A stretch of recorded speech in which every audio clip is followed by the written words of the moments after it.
Ito ay isang S-rank na unknown world na kinamumuhian ng lahat. Pero inubos mo ang buong yaman mo para lang bilhin ito. Pinagtawanan ka ng ibang mga reincarnator at sinabing nababaliw ka na talaga. Pero ikaw lang ang nakakaalam na ito ang magiging susi sa iyong paglakas. Dahil nakilala mo sa loob ng unknown world na iyon. Ang isang anino na dumaan sa isang iglap. Isang unggoy na may suot na apron. May unggoy na, hindi mo papipiliin. Sino ba ang tanga, ikaw o ako? Sa sandaling ito, habang nakatingin ka sa malayong bundok ng Fangcon na nakatago sa mga ulap, sobrang pananabik ang makikita sa iyong mga mata. Sino nga ba ang mag-aakala na itong nakakatakot at madugong mundo ng mga Diyos at demonyo ay tinatawag pa lang Journey to the West? Ang mundo ng Journey to the West ay tunay ngang mapanganib. Nagkalat dito ang sangkaterbang mga Diyos at Buddha. Sa kalangitan pa lang, mayroon ng 100,000 celestial na sundalo at general. At hindi mabilang na mga makapangyarihang immortal.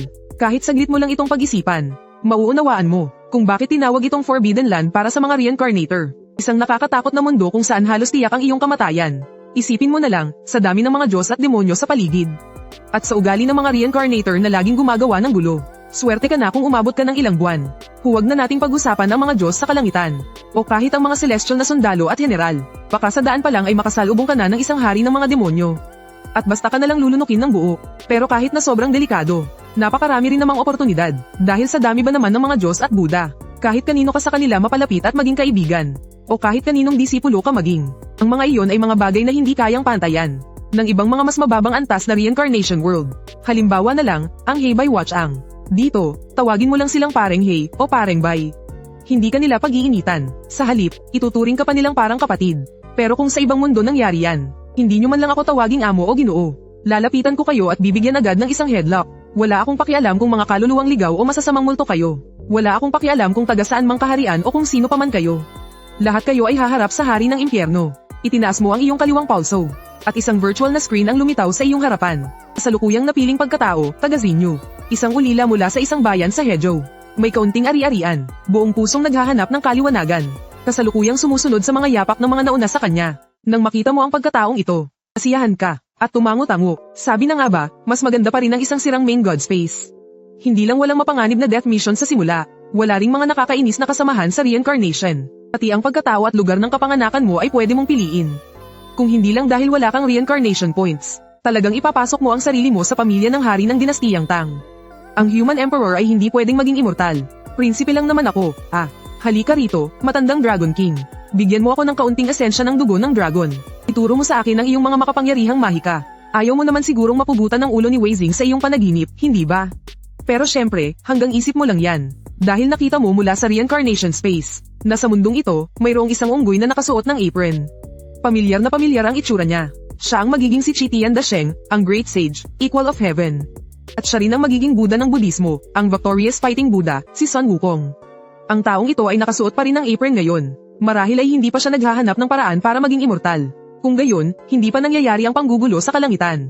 At syempre, hindi pa rin siya naiipit sa ilalim ng Five Finger Mountain.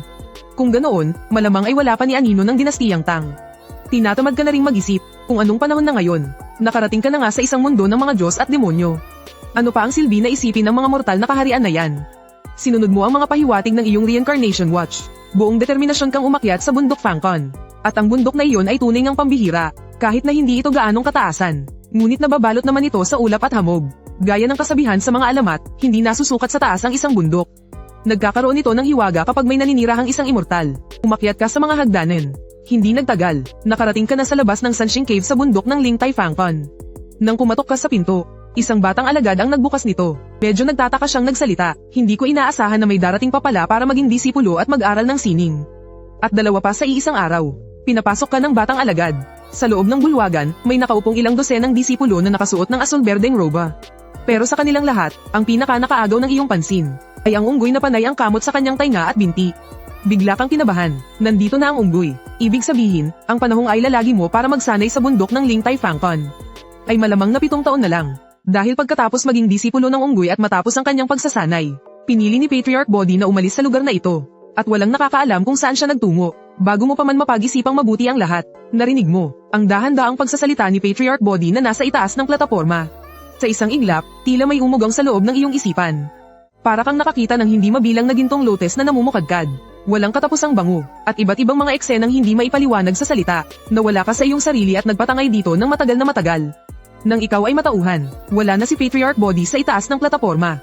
Ang ilan sa mga disipulo sa paligid mo ay nakaupong nagme-meditate. Tila malalim ang iniisip, ang iba naman ay nagkukwentuhan. Habang kinukulit ang bagong dating na unggoy, may isang nakapansin sa iyo. At nakangiting nagsabi, "Oh, nakababatang kapatid. Sa wakas ay nagising ka na rin. Hindi namin inakala na sa pakikinig mo sa sermon ng ating maestro ay aabutin ka pala ng ganoon katagal bago magkamalay. Natuwa ka sa iyong kalooban. Mas nahuli pa pala akong magising kaysa sa unggoy. Hindi ba't nangangahulugan iyon na mas magaling ang aking kakayahan? Kaso, napakahina pala ng talento mo. Hindi sapat ang iyong kakayahang umunawa. Kung gusto mong magsanay dito sa bundok Fangcon, baka kahit 10 taon pa ay wala kang mararating." Hay, tiningnan ng taong iyon ang unggoy. Bakas sa mukha ang pagkadismaya. Nangaral si Patriarch Body, itong unggoy, sa ilang sulyap lang ay natutunan na ang lahat. Pero ikaw, nakasabay niyang naging disipulo, ay matagal bago makaunawa. Napasok sa gitna ng kalituhan.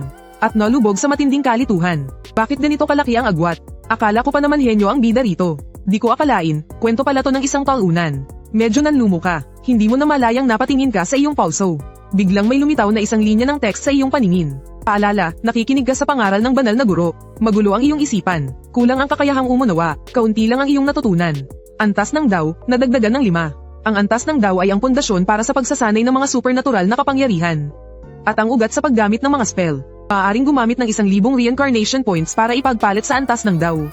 Bahagya mong naramdaman na may kaunting pagbabago sa iyong katawan. Pero hindi gaanong malaki, tila mayroon kang napagtanto. Hindi pala ito tungkol sa pagiging isang henyo.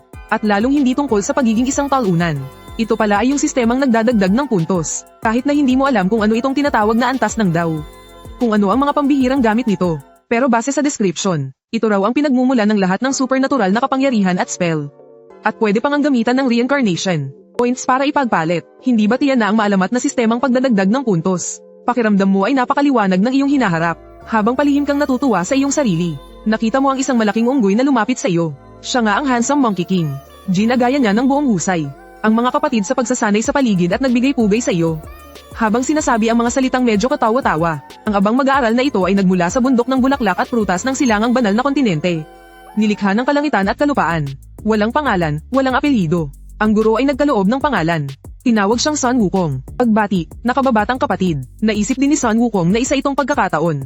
Ngayong araw ka lang din pumasok sa paaralan ng guro. At nakita pa kita na kasunod kong naging disipulo. Nagkataon na sabay tayong tinanggap sa iisang araw.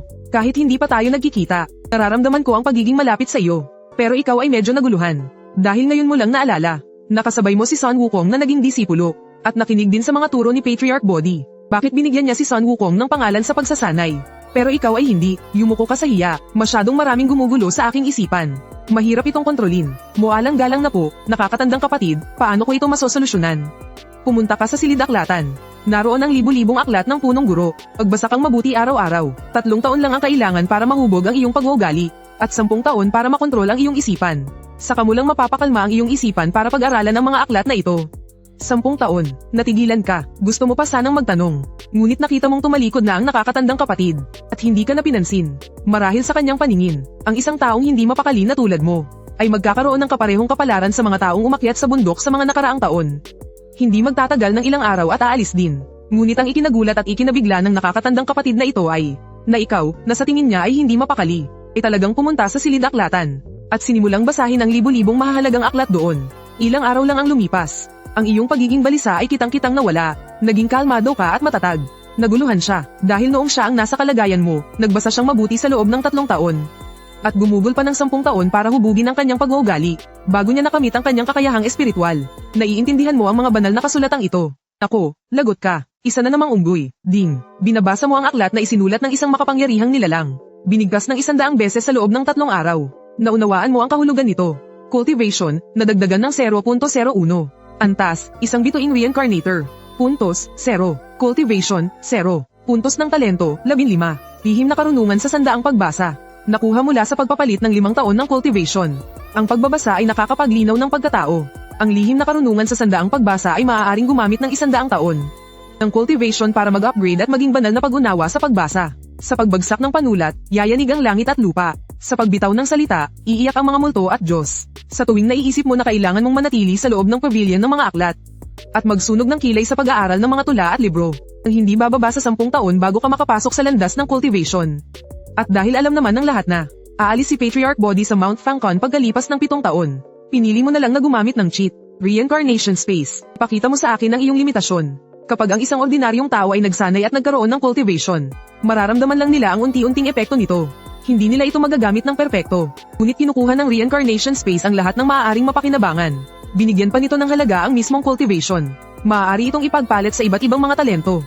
Kaya pinili mong gamitin ang 5 taon ng iyong cultivation para ipagpalit sa talentong nagbibigay daan sa iyong makita ang kabanalan sa pagbabasa.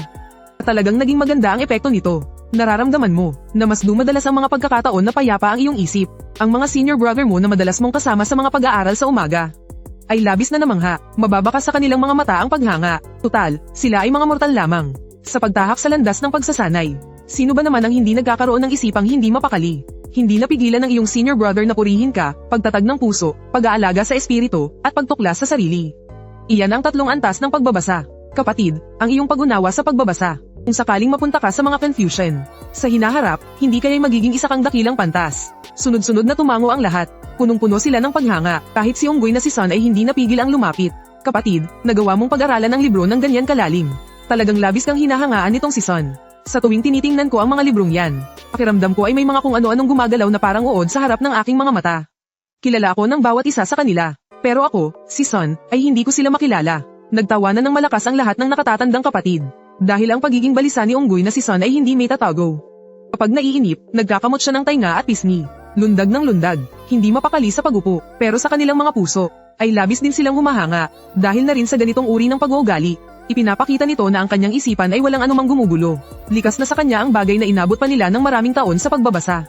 Para makamit na estado ng pag-iisip, pagpasok pa lang ay tinanggap na agad siya ni Patriarch Body bilang disipulo.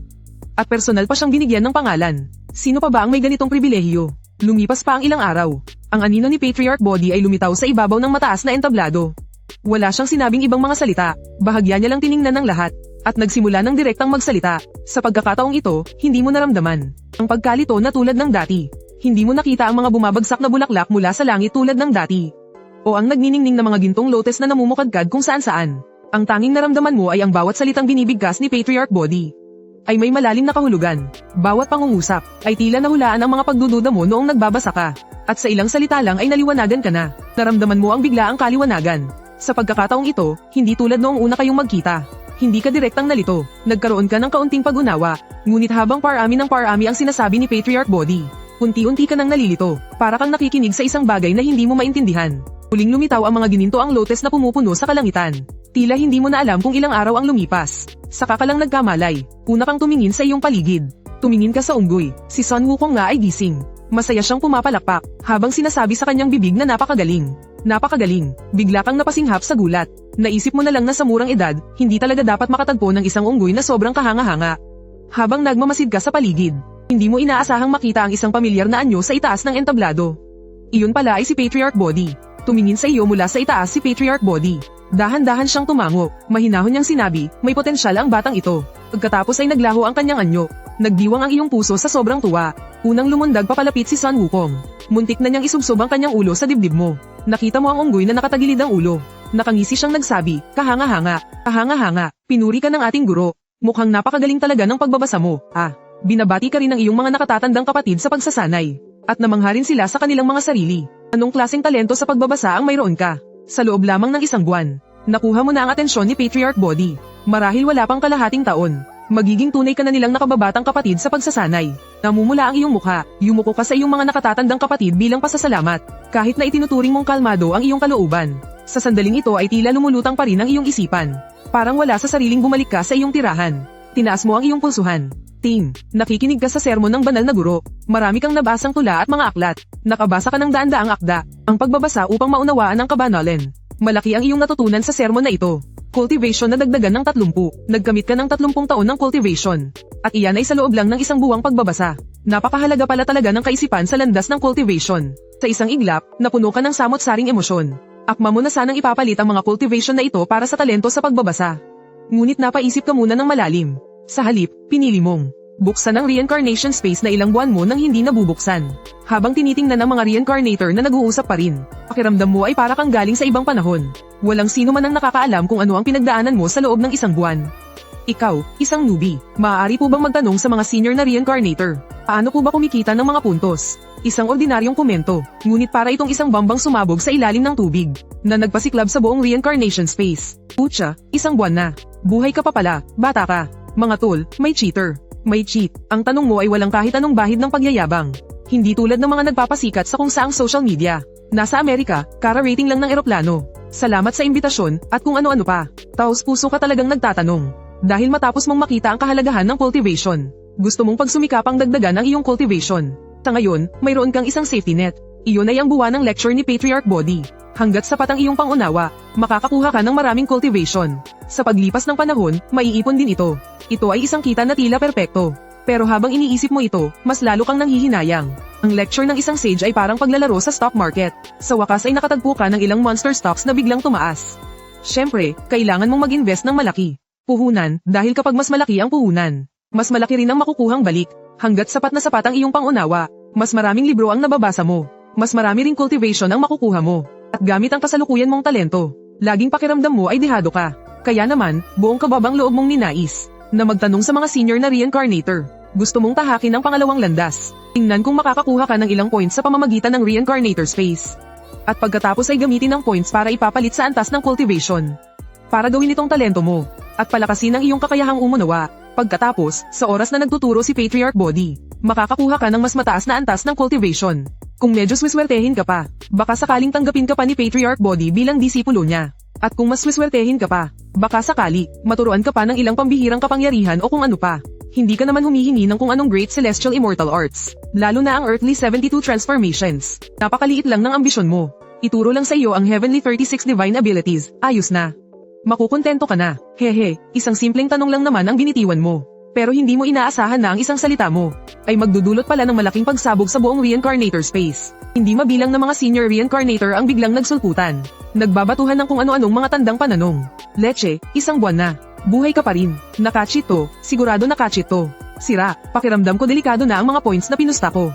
Hindi kaya sobrang swerte ng batang to. At malampasan pa niya yung reincarnator na pinakamatagal na nabuhay, na nagawang makaligtas sa nakakatakot na mundo ng mga Diyos at demonyo. Pabuhay sa isang lugar na puno ng mga halimaw at demonyo. Ang swerte naman talaga, maraming reincarnator ang napabuntong hininga.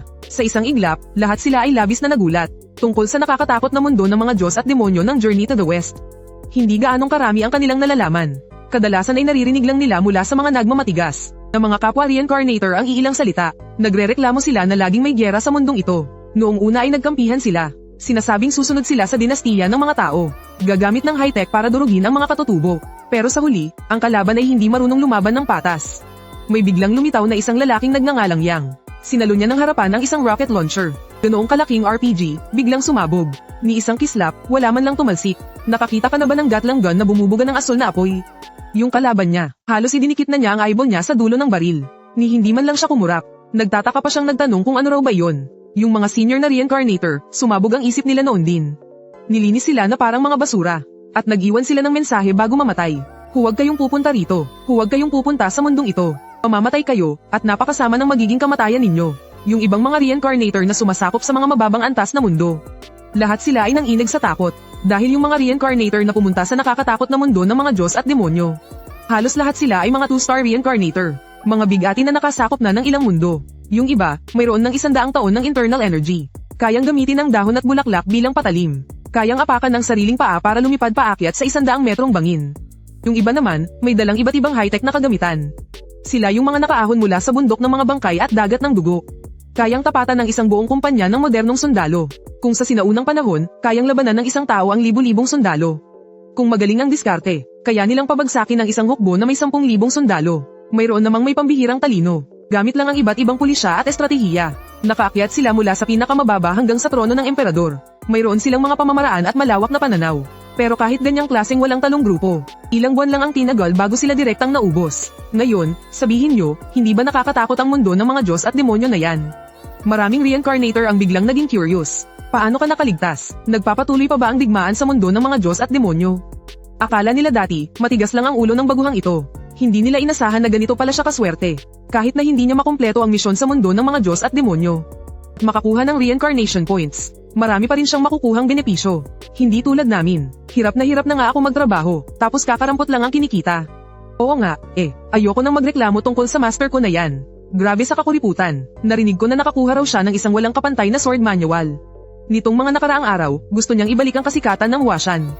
At talunin ang kalabang Songshan sect. Siguradong na-master na niya yung sword manual. Nag-e-ensayo siyang mag-isa ng palihim, hindi man lang itinuturo sa akin. Ang damot niya talaga. Hay nako, di ba ganyan naman talaga noong unang panahon? Pag tinuruan mo ang disipulo mo, mamamatay kang gutom. Kapag nagtuturo ang mga master, palagi silang may itinatagong alas. Wala pa yung pinagdadaanan mo sa akin. Nung nakaraang araw, may sinabi sa akin yung anak ko. Sabi niya, yung anak niya raw sa labas na pinalaki sa Zonjo ay babalik dito sa capital. Fansian daw ang pangalan. Sabi ng anak ko, malamang bumalik yung tao para ipaghiganti ang nanay niya. Palihim siyang nag-ensayo ng martial arts ng maraming taon. Hey, napatawa na lang ako. Nakahanda na ang Desert Eagle ko. Subukan lang niyang pumunta rito. Ipapakita ko sa batang yan kung anong mangyayari sa loob ng 7 hakbang. Mabilis na, tiyak pa ang tama. Kuya Huangshi, grabe talaga yung pamilya mo. Parang hindi rin masyadong magagaling yang mga anak mo. Parehong suportado ng reincarnation power natin ang dalawa mong anak. Pero hindi nila matalo yung may apelyidong Yen na yun. Ang lampa naman ng Alwan Wolf na yan. Leche, sino kayang reincarnator ang nagpapanggap bilang Yang Yechingmei na yan? Huwag lang siyang magpapahuli sa akin. Dahil kapag nahuli ko siya, makakatikim talaga siya sa akin ng matinding paghihirap. Medyo normal pa yung mga mundo ninyo. Ako, ewan ko na lang talaga. Maayos na sana ang pagiging prinsipe ko. Kaso, hulaan niyo kung ano ang nakita ko kanina sa Royal Court. May isang salamangkero na nagsabing magpapakitang gilas daw siya. Tapos, doon mismo sa throne hall, nagsummon siya ng isang nakakalaking dragon model. Nakakapagpaulan pa nga eh. Naku po, halos maihi ako sa takot. Akala ko nagkamali ako ng mundong napuntahan. Ang tunay na dragon ay isang nakakatakot na demon king sa mundo ng mga Diyos at demonyo. Nakakatakot nga talaga kapag nakita mo na. Pero teka, di ba't nasa isang low-level historical event ka lang? Halos 100 taon nang nanirahan doon ang 3 henerasyon ng mga ninuno nila. Paanong may lumipad na dragon mula doon? Ewan ko ba, sabi nila, illusion lang daw. Leche, kahit anong magic show pa ang panoorin ko, hindi kasing totoo nito, di ba? Inutusan ng emperador yung si D, ano nga ba yun, si D. Renjia para mag-imbestiga. Hindi ko pa nga narinig ang pangalan ng taong yun. Paano niya naman kaya malalaman ang totoo? Kainis, relax ka lang, pre. Gamitin mo yung points mo, bumili ka ng armas sa akin. Wala akong pakialam kung ano pa yan. Tunay na dragon man o peke. Pasabugin mo gamit ang Italian cannon. 6. Sa gitna ng kwentuhan, binigyan ka ng ilang tips ng maraming reincarnators. Sinabi nila sa iyo kung paano mabilis na kumita ng points sa reincarnation space. Ang mga points ay napakahalaga sa reincarnation space. Kadalasan, sa isang low-level world. Kapag sinunod mo ang mission guide, makakakuha ka lang ng libu-libong points. Iniipon ito ng karamihan sa mga reincarnators para bumili ng mga elixir na nagpapahaba ng buhay. Maliban sa pagkumpleto ng mga mission, pwede ka ring magbenta ng mga espesyal na resources mula sa iba't ibang mundo. Syempre, hindi mo dapat ito ibenta sa main god. Burout yun. Binibili lang niya ang mga bagay sa 1/10 ng presyo. At ibebenta niya ito ng 10 times the price. Kapag nagbebenta ng gamit, pwede mo itong i-post sa public screen. Basta't may label, makikita ito ng ibang mga reincarnator. At mag-aalok sila ng presyo. At panghuli sa lahat, Lodi, pa-carry naman. Naging kakatwa ang ekspresyon sa iyong mukha. Hindi mo inaasahan. Nakara-rating mo pa lang sa reincarnation space. Isang world conquest pa lang. Sa unang mundo mo pa lang, tinawag ka ng big boss. Pero tiningnan mo ulit ang usapan ng maraming reincarnator. Hindi mo mapigil ang mapabuntong hininga. Itong henerasyon ng mga reincarnator. Ang gaganda pakinggan ng mga sinasabi nila. Lahat sila ay mga henyo talaga. Para sa iyo, ang henerasyon ng mga reincarnator na ito, ay hindi kasing galing ng inaasahan mo. Medyo mahihina pa nga sila. Pero nang pag-isipan mo itong mabuti, hindi naman lahat ay katulad mo. Na mayroong pambihirang kapalaran. Nakatagpo ng isang banal na nagtuturo ng Dao para mapalago ang cultivation. Parahan kang umiling. Payapa pa rin ang iyong kalooban. Nag-isip ka sandali, at nagsimulang maglakad-lakad sa bundok ng Fangcon. Dahil bigla mong naisip, na may punto ang sinabi ng mga naunang reincarnator, na ngayong nasa isang nakakatakot kang mundo ng mga Diyos at demonyo. At nabuhay ka pa, dapat kang maghanap ng mga pagkakataon sa iyong paligid. Ang bundok ng Fangcon ay ang sagradong lugar ni Patriarch Bodhi. Napakarami niyang disipulo, karamihan sa kanila ay nakapasa sa pagsubok ng pag-uugali para makapanatili rito. Sa paanuman, lahat sila ay may mga kakaibang kakayahan. Nagpasya kang bisitahin sila, pero kalalabas mo pa lang ng pinto, wala kang ibang nakitang mga senior na disipulo. Hindi mo inaasahang makasalubong ang isang unggoy. Nakangiting inabutan ka ng unggoy na si Son ng isang peach. Ang peach ay mukhang napakapula at sariwa. Sa isang tingin pa lang, mukha na itong sariwa at makatas. Junior Brother Zhang, mahigit kalahating buwan ka nang nasa pavilion ng mga aklat. Siguradong hindi mo pa natitikman ang mga peach mula sa bundok ng Lantao, di ba? Napakasarap nito. Nagpasalamat ka at tinikman ito. At masarap nga ito, dahil tumubo ito sa bundok ng Fangcon. At dito nakatira si Patriarch Bodhi. Nagkaroon ng espiritual na enerhiya ang bundok. Kahit na ang puno ng peach na ito ay hindi naging isang immortal root. Hindi na rin ito maituturing na isang ordinaryong bagay. Habang nakatingin sa peach sa iyong kamay, napaisip ka ng malalim. At may pinaplano, kung ang peach na ito ay ilalagay sa reincarnation space. Ilang puntos kaya ang halaga nito? Habang malalim kang nag-iisip, ang nasa tabi mong si Sun Wukong ay mausisang nagtanong, kapatid na Zhang. Bakit wala ka sa pavilion ng mga aklat para magbasa ngayon? At sa halip ay pag-alagala ka rito sa bundok Fangcon. May hinahanap ka ba? Oo, sagot mo nang may pagbubulay-bulay. Matagal-tagal na rin akong nandito sa bundok Fangcon. Pero hindi ko pa nakikita ang mga tanawin sa bundok na ito. Hindi ko pa rin nabibisita ang ibang mga kuya. Ngayong naiisip ko, talagang nakakahiya, nang marinig ito ni Sun Wukong. Agad siyang kumalakpak sa tuwa. Sakto, likas sa akin. Ang mahilig makipagkaibigan. Ganto na lang, isasama kita, kapatid, para makilala ang lahat ng mga kuya. Busilak ang kanyang kalooban, at gustong-gusto niyang makipagkaibigan. Hindi tulad mo, sa loob lang ng ilang araw mula nang dumating sa bundok Fangcon. Si Sun Wukong ay naging kaibigan na ng halos lahat ng mga kuya. At nakapalagayan na niya ng loob ang mga ito. Ang kanyang pagiging madaling makapalagayan ng loob, ay hindi naman kinainisan ng sinuman. Tuwang-tuwa ka, kaya sunod-sunod kang nagpasalamat, sa tulong ng unggoy na si Sun. Hindi mo lang madaling nabisita ang lahat ng mga kuya, kundi pati na rin ang mga makapangyarihang pamamaraan na kanilang sinasanay. Ay nalaman mo ng husto ang lahat ng detalye. Sa isang iglap, para kang nahilo sa dami ng mga pagpipilian. Ramdaman mong para kang isang daga na nahulog sa isang bodega ng bigas. Puno ng kayamanan ng paligid. Pero ang pinaka-nakaakit sa iyo, ay walang iba kundi ang isang kuya na nagsasanay ng alchemy. Kapag natutunan ko ang sining ng alchemy, paibebenta ko ang mga elixir na iyon sa reincarnation space. At pal-Aegean akong kikita ng reincarnation points. Pagkatapos ay ipapalit ko ang mga ito para sa antas ng kapangyarihan. Tila nabasa niya ang iniisip mo. Ang kuyang iyon ay biglang humalakhak ng malakas. Kung interesado ka, kapatid, pwede kang matuto sa akin. Para hindi mo masisi ang kuya mo balang araw sa pagdala sa iyo sa maling landas. Paano ka naman tatanggi? Sunod-sunod ang pasasalamat mo. Pero ang unggoy sa tabi ay walang ganoong interes. Nagbigay-pugay siya, at nagplanong magpaalam na. Pag-awit ng mga sutra, pag-meditate, paglinang ng espiritu, paggawa ng elixir. Nakakainip, inip. Mas mabuti pang kumain ng peach. Tumawa ang kuya mo, bawasan mo ang pagkain ng peach. Narinig ko na may mga babaeng demonyo raw sa paanan ng bundok. Mahilig daw silang gumamit ng peach para manlinlang ng tao. At sipsipin ang kanilang lakas buhay. Mag-ingat ka baka mahulog ka sa patibong nila. At maloko ka pa. At magkaanak pa kayo ng maliliit na batong unggoy. Unggoy, soup. Nag-cruise ng braso ang unggoy.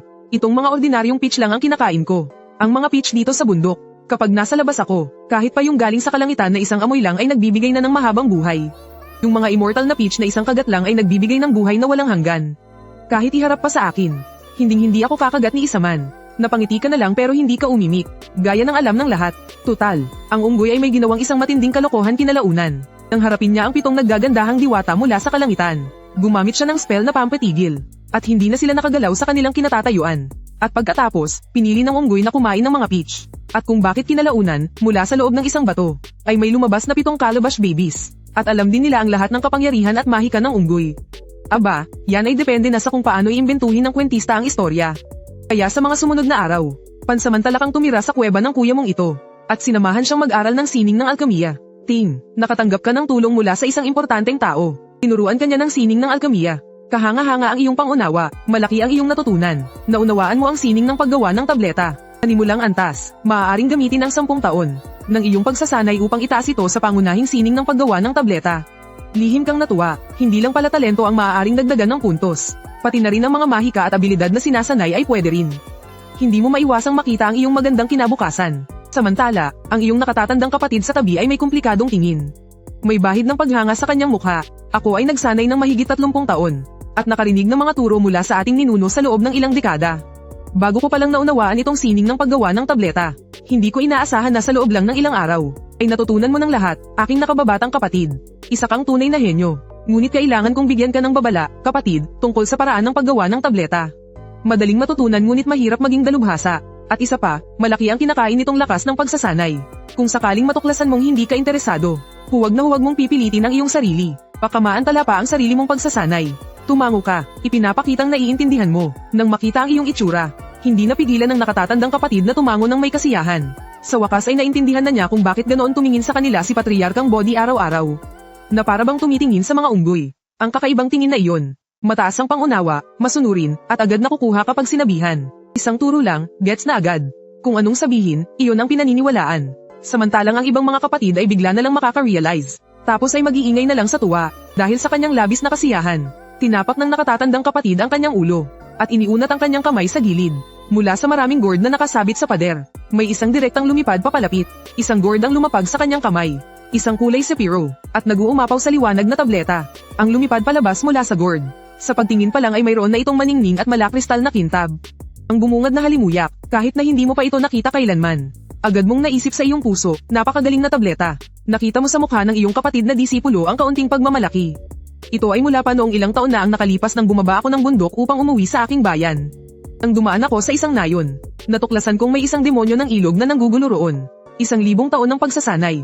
100 taon pa lang ng kasanayan pero nagpapanggap na itong Diyos ng ilog. Walang kahirap-hirap ko itong pinatay. At ginawa kong, ang mga tabletang ito, para sa mga nagsasanay, mayroon itong kahanga-hangang epekto na nagpapalakas ng mga kalamnan at buto. Lalo na para sa iyo, nakababatang kapatid na Zhang, ito ay mas lalong kamangha-mangha. Dahil ikaw ay kasisimula pa lamang sa landas ng pagsasanay. Isa ka pa ring mortal sa katawang lupa. Isang demonyong may 1,000 taon na nagpapanggap bilang Diyos ng ilog. Ay pinatay lang pala nitong kapatid na disipulo sa harap mo na gumagawa ng tableta. Nang walang kahirap-hirap, lubos kang nabigla sa iyong puso. Nang pag-isipan mong mabuti, ang makapanatili sa bundok Fangcon na ito. At makuha ang pagkilala ni Patriarch Body. Pagkatapos ay nagtuturo siya minsan sa isang buwan. Ang maturuan ng isang napakalakas na nilalang. Kahit isang baboy pa ang dumating dito ay malamang magkakaroon ng pambihirang kapangyarihan. Matapos mong kunin ang banal na tableta mula sa kalabasang gourd ng iyong kapatid na disipulo, agad kang sunod-sunod na nagpasalamat, nagpaalam ka, at bumalik sa iyong sariling tirahan. Nilunok mo ang isa sa mga matingkad na asul na tableta. Ang tabletang iyon ay naging parang agos ng tubig. Sa isang iglap, sumanib ito sa iyong katawan. Naramdaman mong tila lumulutang ang iyong buong katawan. Ang iyong 5 pandama ay naging matalas. Ang langit at lupa ay naging malinaw. Tila may nakatagong isang mabangis na tigre sa iyong dibdib. Ang iyong mga mata ay naglalabas ng maningning na liwanag. Taglay mo ang dambuhalang lakas na kayang bumatak ng bundok at dumurog ng bato. Kahanga-hanga, kahanga-hanga, napakagaling. Ang tabletang ito ay talagang napakamahiwaga. Talagang karapat-dapat tawaging isang banal na lupain para sa pagsasanay. Sa bundok Fangcon, isang tableta pa lang ang nilunok ko. Pero ganito na agad kalakas ang epekto sa akin. Sadyang sinubukan mo ito. Humataw ka ng isang standard na 100 metrong sprint. Narinig mo lang ang humahaginit na hangin sa iyong tainga. Ang mga tanawin sa paligid ay mabilis na umaatres. Ang pakiramdam na para kang lumilipad. Isang pile doors lang ay nagawa na akong ganito kalakas. At mayroon pa akong isang buong gourd nito. At kung ilalapat ko ang aking cultivation level sa alchemy technique na ito, kapag ako na mismo ang makakagawa ng ganitong klase ng pile doors, gaano na kaya kalakas ang magiging pangangatawan ko? Naalala mo ang minsang nabanggit ng Reincarnator Senior na iyon, nang salakayin nila ang God and Demon World na ito. Malamang na lumahok sila sa digmaan ng Investiture of the Gods noon. Posibleng pumanig sila sa puwersa ni King Joe. Sadyang nagdala pa sila ng mga rocket launcher. Nagdala ng Gatling gun na naglalabas ng asul na apoy. Tapos nakaharap nila ang baguhan pa lang na si Yang. Iyong Gatling gun na may asul na apoy, laban sa katawang iyon na napakatibay. Diretsyong pinaputukan sa kanyang talukap. Wala man lang itong nagawang kahit kititing na pinsala. Napakamot ka sa iyong ulo. Bigla, parang hindi na ganoon ka-espesyal ang pile doors sa iyong kamay. Inalag-alog mo ang gourd sa iyong kamay. Nang mapansin mong marami pa palang natitirang pile doors, sinubukan mong kumuha ng isang pile doors mula sa loob nito. Sa isip mo, tahimik mong binanggit ang main god. I recycle ang pile doors na ito. Kasalukuyang near-recycle ang pile doors. Ching Shui Pil, pagkatapos inumin ay may kahanga-hangang epekto na pampalakas ng kalamnan at buto. Kayang palagwin ang likas na talento. Nagpapahaba ng buhay ng bahagya. Recycle points, 100. Agad na nagdilim ang iyong mukha. Ang ganitong klaseng pile doors ay 100 lang ang halaga. Kapareho lang ng presyo ng appraisal fee ang mga points. At saka, narinig mo pa naman sa senior brother na gumawa ng pile doors na ito na nabanggit niya. Ang pinakasangkap ng pile doors na ito ay galing sa basta na lang niyang pinaslang. Nag-cultivate sa loob ng 1,000 taon. Isang river god na may 100 taon ng daw. At hinaluan pa ng iba't ibang pambihirang sangkap. 100 taon ng daw yun. Tapos 100 points lang ang halaga. Ang daya, pucha, sobrang daya. Sa mga sandaling ito, naalala mo lang ang mga babala ng mga veteranong reincarnator. Tahimik kang napaluha, sumumpa ka na kapag naging malakas ka na. Hahanapin mo talaga ang hinayupak na main god na yon. Tapos, kakopyahin mo ang programa niya. At magbubukas ka pa ng 10 branch ng main god store. Para kumita ng todo, nagbubulong-bulong ka roon. At binuksan mo ang reincarnation space. Para subukan, alinsunod sa sinabi ng mga veteranong reincarnator noon. Nag-post ka ng iyong binibenta sa selling panel. Ascension Peel, ibinebenta ng may luha sa mata. Kapag kinain ng isang mortal ang Ascension Peel, hahaba ang kanyang buhay, pababago ang kanyang likas na talento. Iisa lang ang piraso. Kung sino ang may pinakamataas na offer, sa kanya ito mapupunta. Bili na, bili na. Pampahaba ng buhay, pampabago ng talento. Agad nitong nakuha ang atensyon ng mga reincarnator. Lalo na nang matuklasan nilang ikaw ang nag-post ng mensahe. Mas lalo pang nanlaki ang mga mata nila. Dahil alam nilang lahat, na ang pinasok mo ay ang nakakatakot na mundo ng mga Diyos at demonyo. Kaya malamang, magaganda rin ang mga gamit na nakuha mo. Ascension Peel, hindi ko pa yan narinig Pero sa pangalan pa lang, mukhang magandang item na. Ilang points ang isa? 3,000 points para sa isa. Bakit hindi ka nalang mang hold up? Mas masahol ka pa sa main god. Huwag kang magsalita ng ganyan. Itong master na to ay galing sa nakakatakot na mundo ng mga Diyos at demonyo. Kaya malaki ang posibilidad na totoo ang Pyldorus na yan. Tol, baliw ka ba? Hindi ka man lang nag-isip ng maigi. Isa lang siyang baguhang reincarnator. Ang makaligtas sa nakakatakot na mundo ng mga Diyos at demonyo ay malaking bagay na. Paano pa siya magkakaroon ng ganyang klaseng kayamanan? May mga matatalino rin sa mga reincarnator. At medyo makatwiran pa rin mag-isip. Ang mga reincarnator na naunang sumikop sa Journey to the Westworld ay nagbahagi rin ng ilang impormasyon. Naging matataas daw silang opisyal sa dinastiyang iyon. At madalas daw silang makakita ng iba't ibang kakaibang tao at pangyayari. Puro mga sisiw lang. Hindi rin sila nakakita ng mga immortal. Lalo na ang mga malalaking sekta ng Shanksha, mga divine technique at secret manual, mga immortal pill at spiritual medicine. Wala ni isa sa mga iyon. At lahat sila ay mga 2-star master. Sobrang gagaling ng mga kakayahan nila. Kahit sila ay walang nakuha.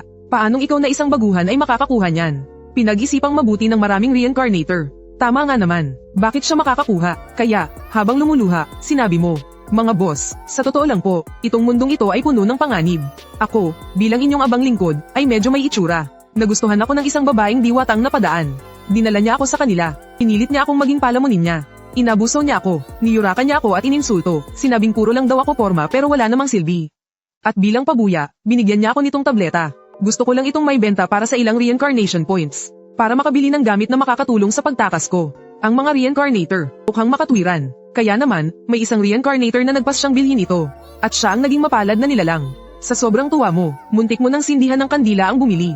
At lumuhad sa harap niya. Salamat sa iyo, Kuya Utu-Uto. Dahil sa iyo, naging masaya ang aking mundo.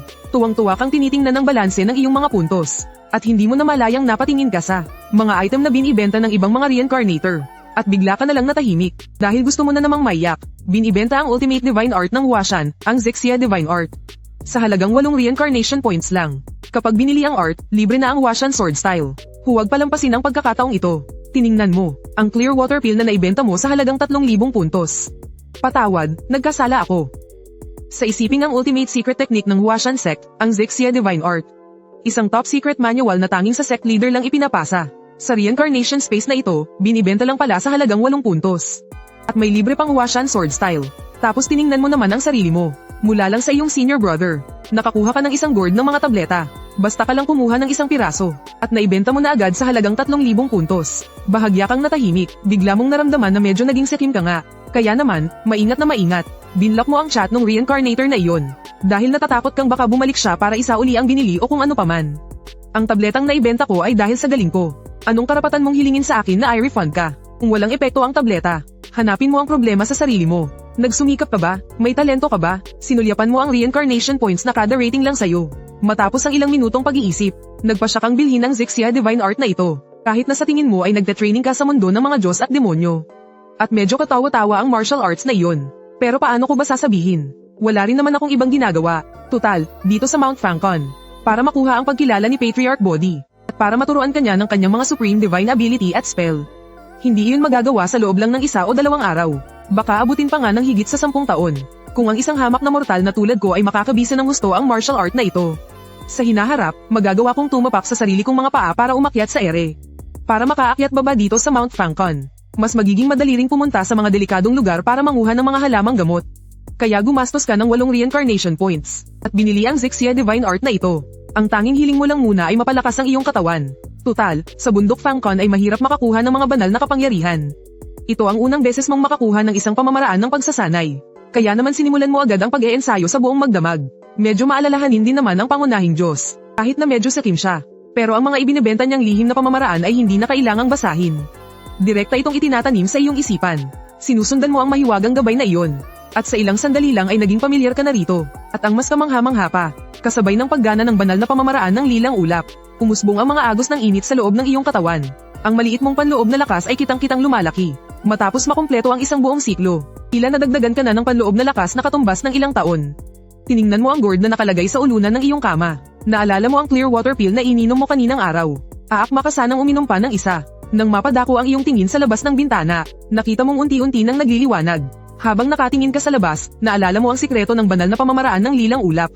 Iyon ay ang pagsipsip ng enerhiya sa pagsikat ng araw. Ang hibla ng lilang enerhiya na dala nito. Kailangan mong walang tigil na sipsipin ang lilang enerhiya papasok sa iyong katawan.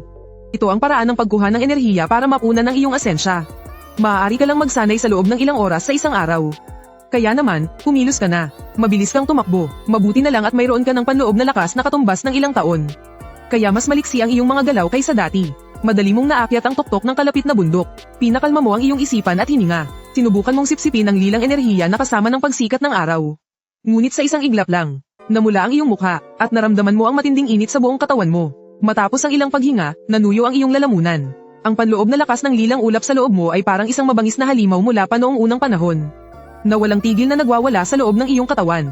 Para kang nakalunok ng isang napakatapang na gamot, mula sa pagiging isang mahinhin at delikadong dalaga, naging isa kang dambuhalang puro kalamnan. Iyakap mo ang malaking puno, at iwinasiwas ang mga kamaumong mas malaki pa sa isang palanggana. Nagwawala ka roon na parang lasing. Bigla kang nagliwanag, pagkatapos ay bumagsak ka at nakatulog. Ang naramdaman mo lang ay pumuti ang buong paligid. Ang buong katawan mo ay tuliro. Matagal bago ka muling nagkamalay. Wala kang kaalam-alam sa kung anong nangyari.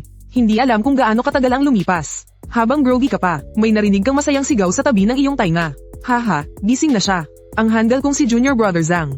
Gising na. Ang pamilyar na boses na iyon ay halatang galing sa unggoy. Pinilit mong imulat ang iyong mga mata.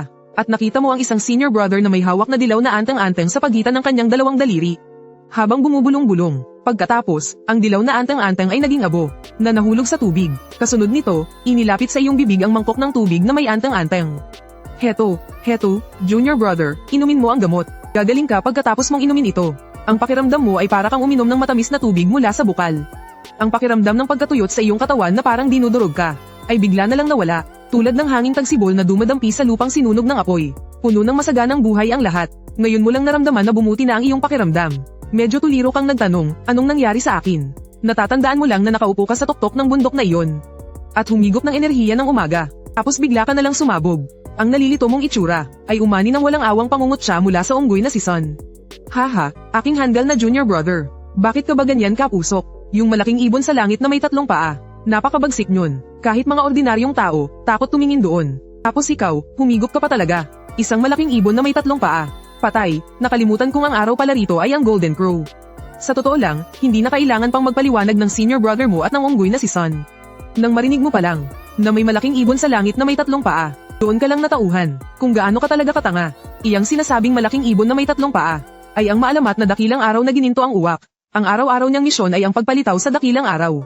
Lumilipad mula silangan pakanluran sa malawak na lupain ito, upang magdala ng enerhiya ng bukang liwayway sa buong mundo, at itaboy ang lahat ng masasamang espiritu at demonyo. Nagbibigay ito ng buhay sa lahat ng nilalang. Ito ay isang gawain na may dakilang merito. Tutal, ito ay isang biyaya na nag-aaruga sa lahat ng nabubuhay. Kaya naman, kahit na ang kinilalang dakilang pantas na kapantay ng langit, na sumugod pa sa kaharian ng langit, na may malawak na kapangyarihan, ang mayabang at suwail na si Sun Wukong. Nang malaman niya ang pagkatao nito, ay nagpakita rin ng paggalang sa kanyang puso. Tinawag niya itong isang nilalang na may pambihirang kapangyarihan. Ang lakas nito ay sukdulan sa pagiging nakakatakot, kahit na itinaas pa ni Sun Wukong ang kanyang tungkod na may bigat na libo-libo. Hindi man lang siya makalapit dito, makikita ang libo-libong lotes na namumukadkad, at 1,000 patong ng proteksyon ang bumabalot dito. Kahit mayroon pang kapangyarihang kayang baligtarin ang mga ilog at dagat, mahihirapan pa ring sirain kahit isang hibla lang ng baging mula sa pugad ng uwak. Ikaw ay isa pa lamang mortal sa ngayon. Hindi mo man lang alam ang iyong limitasyon. Naglakas loob kang sipsipin ng enerhiya mula sa dakilang araw na ito. Ang isang hibla ng lilang enerhiya ng langit at lupa na nagmumula rito. Kahit isang hibla lamang, halos pasabugin ka na nito mula sa loob. Kung hindi dahil sa kaunting kaalaman mo sa pagsasanay, malamang ay natupok ka na at naging tuyong bangkay. Paano ka pa mabubuhay ngayon? Nanginginig ka pa rin sa takot. Humarap ka sa iyong nakatatandang kapatid at kay Sun Wukong. At nagpakita ka ng isang kaawa-awang ekspresyon. Agad kang naduwag sa harap nila. Bilang pinakabago at pinakamaliit na alagad, nakiusap kang patawarin ka na. Naisip mo, na mas mabuting huwag na lang sa mapanganib na mundong ito, na gumawa ng kung ano-anong kalokohan.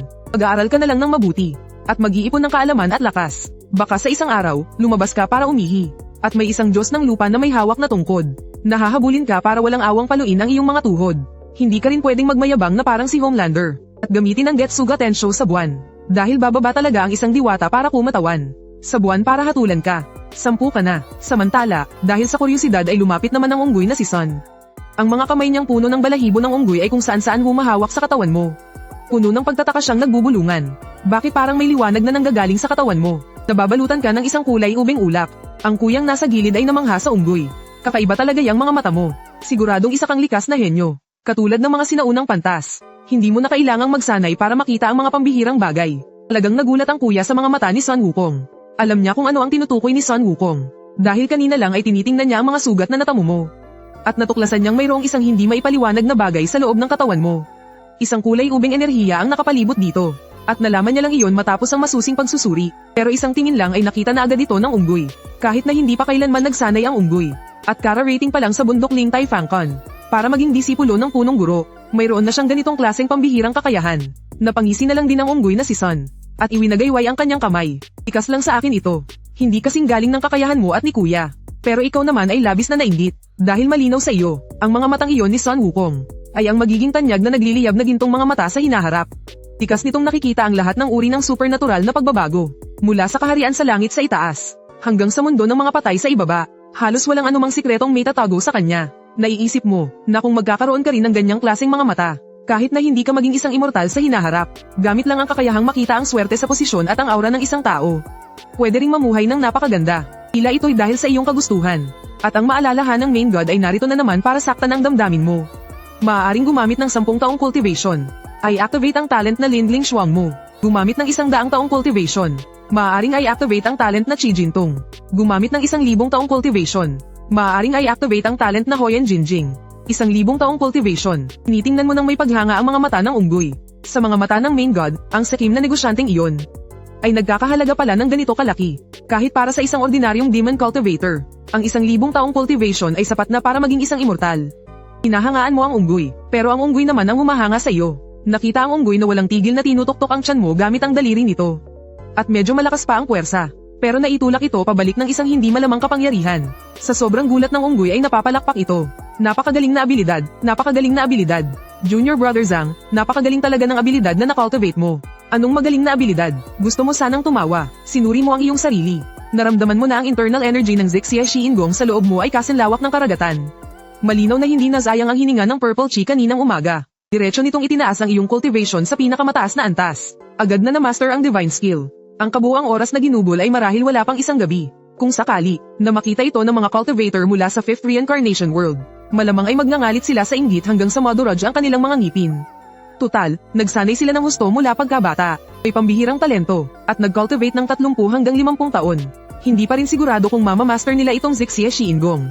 Kung ganoon lang talaga kadali, isang maginoo mula sa Mount Hua, ay hindi sana gagawa ng isang bagay, na magpapanginig sa lahat ng kalalakihan. At iyon ay, para ma-practice ang divine skill. Kailangang humawak ng espada at kapunin ang sarili. Pero hindi mo naman gusto ang ganitong klase ng pagmaster sa divine skill. Dahil lang sa isang sulyap mo sa iyong reincarnation panel, ang iyong cultivation ay biglang nabawasan ng 3 taon. Malinaw na dahil ito sa pinsalang natamo mo kaninang umaga mula sa asensya ng dakilang araw. Isinakripisyo ang iyong cultivation, para mailigtas ang buhay mo. Dumudugo ang puso mo sa panghihinayang. 3 taon ng cultivation iyon. Natuto ka na talaga ng leksyon. Kung hindi dahil sa iyong cultivation, malamang ay matagal ka ng pumanaw. Lihim mong binalaan ang iyong sarili. Kailangan mo pa ring tularan ng isang matalinong senior na nagtatago sa likod ng mga paper doll. Hindi ka pwedeng maging masyadong mayabang. Kailangan mong magtago muna, lumipas ang 1 buwan sa isang iglap. Tulad ng dati, masunurin kang umupo sa likuran ng mga kapatid mong disipulo. Tahimik na nakikinig sa sermon ni Patriarch Body. Ngunit ang ikinagulat mo, ay tila iba ang pagkakataong ito kumpara sa dati. Dahil sa unang salita pa lang ni Patriarch Body, sinabi na niyang, isara ang pinto ng kuweba at dalisayan ang sarili sa pagbigkas ng Wang Ting. Nanlaki ang iyong mga mata, puno ng di makapaniwalang pagtataka. Ang Wang Tingjing.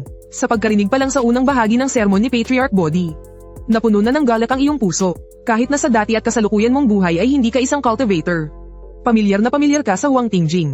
Bagamat hindi mo alam kung sinong makapangyarihang nilalang ang nagbigay ng banal na kasulatang ito. Ang hiwaga nito ay pambihira, maging mortal man o isang dalwa immortal. Kailangan itong bigkasan palagi, makakatulong itong alisin ang mga sakuna at malutas ang mga problema. Para sa mga taong nagsasanay ng cultivation, ang salitang kalamidad, ang pinaka nakakatakot. Ang pinakamalapit na halimbawa ay ang digmaan ng Feng Shen. Kung hindi sapat ang iyong kabutihan, at dumating ang isang kalamidad, kahit gaano pa karaming taon ng cultivation ang mayroon ka, wala itong silbi. Isang simpleng kaibigan, sandali lang ay sapat na para maging katapusan mo. At hindi ka na magiging isang malayang immortal sa pagitan ng langit at lupa. Pinakalma mo ang iyong isipan at hininga, at magalang kang nakinig ng buong atensyon. Naramdaman mo na ang Wang Tingjing ay lubhang malalim at mahiwaga. Bawat salita ay parang isang hiyas. Ang antas nito ay mas mataas pa kaysa sa mga librong nakita mo sa silid-aklatan. Hindi mo masukat kung gaano kataas ang agwat. Sa isang iglap, para kang nabighani sa iyong naririnig. Hindi mo rin mapigil ang igalaw-galaw ang iyong ulo. Ang kakaiba mong itsura ay naging dahilan para mapatingin sa iyo ang Patriarch Body na nasa entablado. Ngunit hindi kanya pinagalitan. Sa halip, bahagya siyang ngumiti at tumango. Ang mga nakatatandang disipulo sa harap ay biglang hindi mapakali. Maraming beses na nilang narinig ang Wang Tingjing na ito. Bagamat napakaganda ng epekto nito. At lagi silang may bagong natututunan. Nahihirapan pa rin silang unawain ang malalim na prinsipyo nito. Dati, wala lang iyon sa kanila. Tutal, pare-parehas lang naman silang lahat. Walang makaintindi. Kaya panatag ang kanilang kalooban. Pero ngayon, may isang unggoy sa harapan na parabang nabighani sa pakikinig.